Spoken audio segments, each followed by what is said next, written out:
ढूंढो रे मौका ढूंढो रे, अंबर जमी पे लाने का, ढूंढो रे मौका ढूंढो रे,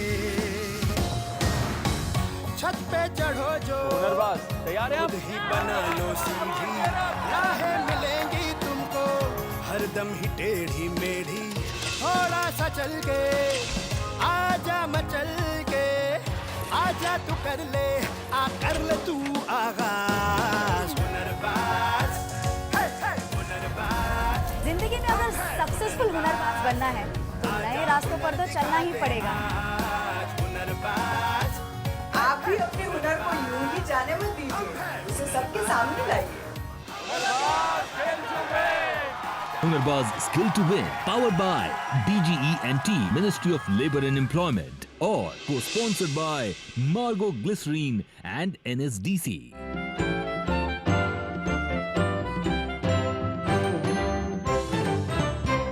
सिद्धार्थ जी, आपको एक इंटरेस्टिंग बात बताऊं? हाँ हाँ बताइए।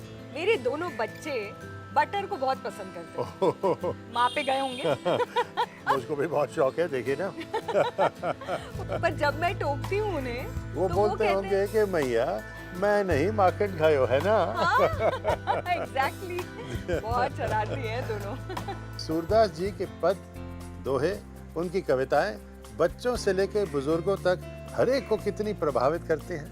जी, और सबसे अद्भुत बात तो ये है कि खुद देख ना पाने के बाद भी कृष्ण की लीलाओं का, उनके जीवन के हर एक पहलू का कितना सुंदर वर्णन करते हैं वो।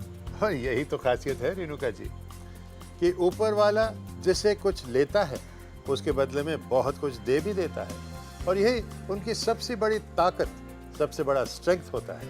और वैसे ही मिरेकल कुरियर कंपनी के वर्कर्स, आप जानते हैं, सुन नहीं सकते, लेकिन टेक्स्ट मैसेजेस के कारण एकदम सटीक डिलीवरी करते हैं। इसका मतलब दोस्तों, अगर आप एक काम को करने में सक्षम नहीं हैं, तो आप किसी दूसरे काम को करने में कई ज्यादा सक्षम हैं। और ministry of labour and employment आज जिस तरह के स्टेप्स ले रही है, उनके सपोर्ट से आप भी सबके साथ कदम से कदम मिला के किसी भी काम को मुमकिन बना सकते हैं। और फिर देखिए, यही जज्बा आपको सफलता के सबसे ऊंचे पायदान तक कैसे लेकर जाता है।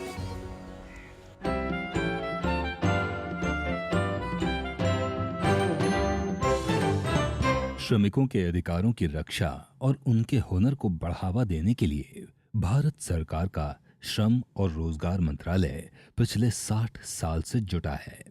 बदलते वक्त के साथ आधुनिक तकनीकों और यंत्रों का इस्तेमाल करके औद्योगिक प्रशिक्षण संस्थाएं भविष्य के कुशल कामगार निर्माण कर रहे हैं। राष्ट्रीय व्यावसायिक प्रशिक्षण परिषद की ओर से अभ्यासक्रम और परीक्षाओं के साथ जो सर्टिफिकेशन दिया जाता है, उसे राष्ट्रीय और अंतर्राष्ट्रीय मान्यता प्राप्त है। आज के एपिसोड में रूबरू होंगे इलेक्ट्रॉनिक्स और हार्डवेयर सेक्टर में उपलब्ध रोजगार के अवसरों से। हुनर की बात होगी ECIL के chairman and MD mister Sudhakar से। हमेशा नया नया स्किल्स में, नए मशीनरी में उसको ट्रेनिंग करना। और हुनर की बाजी में आजमाइश होगी रेडियो FM रिसीवर बनाने की।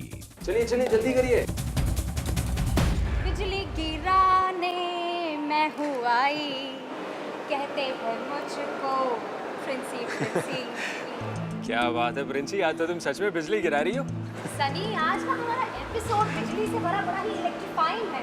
अच्छा, वो कैसे? वो ऐसे क्योंकि आज के एपिसोड में हम बात करेंगे इलेक्ट्रॉनिक्स और हार्डवेयर सेक्टर की, जो मॉडर्न इंडस्ट्री की नींव है। बिल्कुल, हाईफाई सिस्टम से लेके मिसाइल कंट्रोल सिस्टम तक सब कुछ इलेक्ट्रॉनिक्स की ही तो देन है। और इलेक्ट्रिकल सर्किट्स की तरह तेजी से स्विच ऑन ऑफ होता है आज का हमारा ये एपिसोड। तो चलिए एनालॉग से डिजिटल होते हुए इलेक्ट्रॉनिक्स की दुनिया में।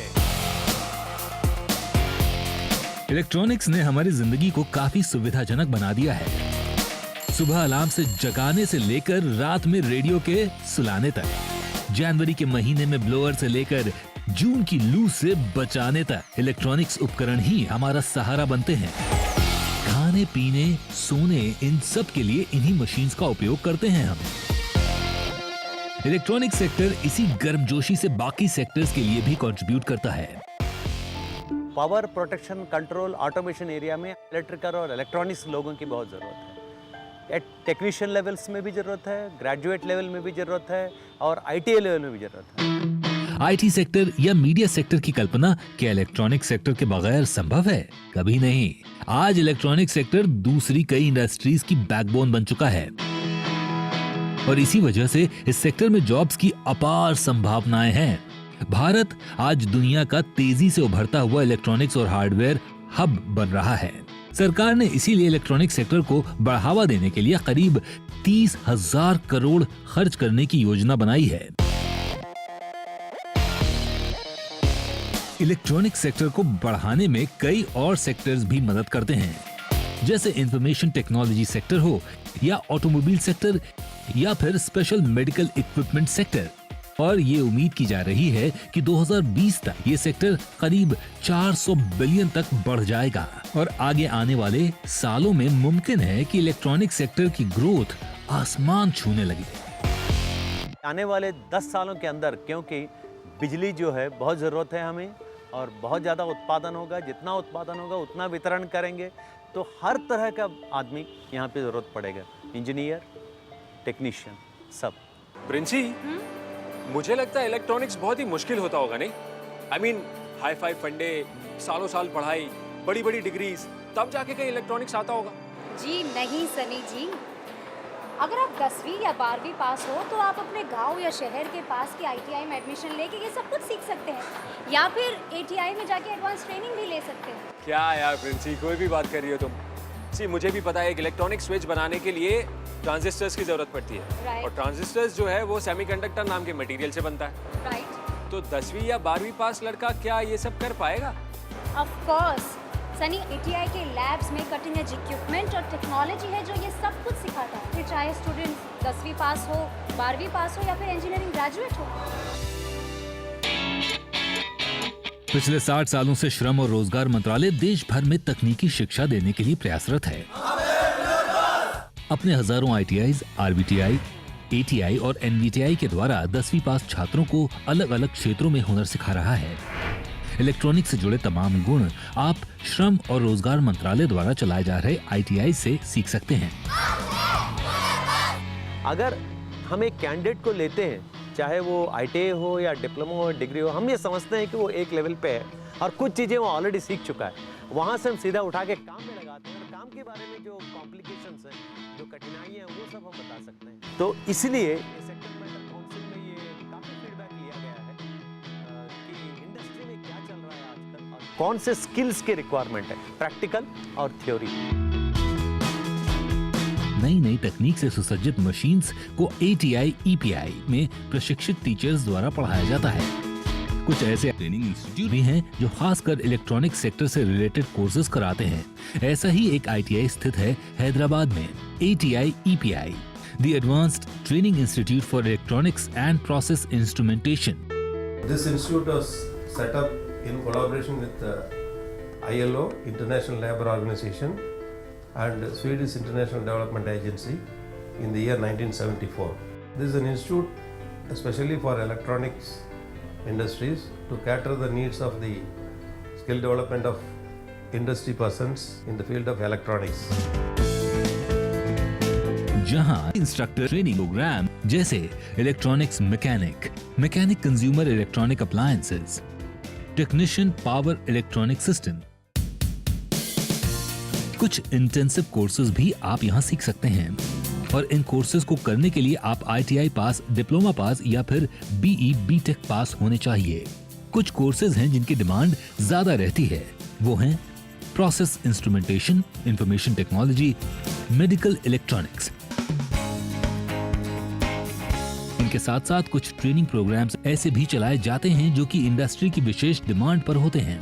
नए कोर्सेज और डिमांड के मद्देनजर समय समय पर इन कोर्सेज में नए सिलेबस को जोड़ा जाता है ताकि स्टूडेंट्स अप टू डेट जानकारी पा सकें और लेटेस्ट मशीन्स के साथ लैब्स का लाभ उठा सकें। इन कोर्सेज को करने के बाद इलेक्ट्रॉनिक सेक्टर में आपके लिए जॉब ऑप्शंस हैं: test and repair technician, circuit imaging operator, field technician, computer, air conditioner, refrigerator, washing machine, material inspector, TV repair technician, assembly operator, set top box installer, service technician, ऐसे ही electronics trade सीखकर आप अपने career को नई उड़ान दे सकते हैं।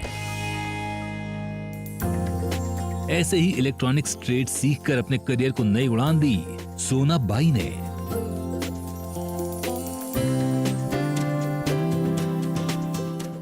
सोना का बचपन अभावों में बीता। परिवार की आर्थिक स्थिति अच्छी न होने की वजह से सोना ज्यादा पढ़ नहीं पाए, लेकिन रामदेव के रूप में उनको एक सपोर्टिव जीवन साथी मिला जिसने सोना को ITI से हुनर सीखने के लिए प्रेरित किया। मेरे घर वालों ने बोलते थे उसको क्या पढ़ाई आती है, कोई पढ़ाई तो कुछ भी नहीं आती है। तो मेरा हस्बैंड बोला था तो तुम नहीं पढ़ाई आने से भी कोई मतलब नहीं, तुम ITI ज्वाइन हो और ऑटोमेटिक आ जाएगा। मेरा हस्बैंड ने सपोर्ट किया। सोनाबाई ITI से इलेक्ट्रॉनिक्स का कोर्स करने के बाद ECIL में ट्रेड वुमेन के पद पर कार्य कर रही हैं। 2009 में मेरी पत्नी का जॉब लगने के बाद 2010 से 12 तक मेरा ITI का कोर्स हुआ। रामदेव भी इलेक्ट्रॉनिक्स में ITI करने के बाद अभी बिजनेस से जुड़े हैं। श्रम और रोजगार मंत्रालय द्वारा चलाए जा रहे ITIs किसी की भी जिंदगी बदल सकते हैं।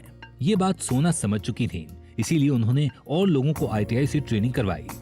ITI करना उसका लाइफ सेटल हो जाएगा, ये बात तो पूरे लोगों को भी, ये अब जनरेशन लोगों को भी बताना जरूरी है। आज सोना न सिर्फ परिवार बल्कि देश की तरक्की में भी भागीदार बनने के साथ साथ अपना खुशहाल जीवन बिता रही हैं।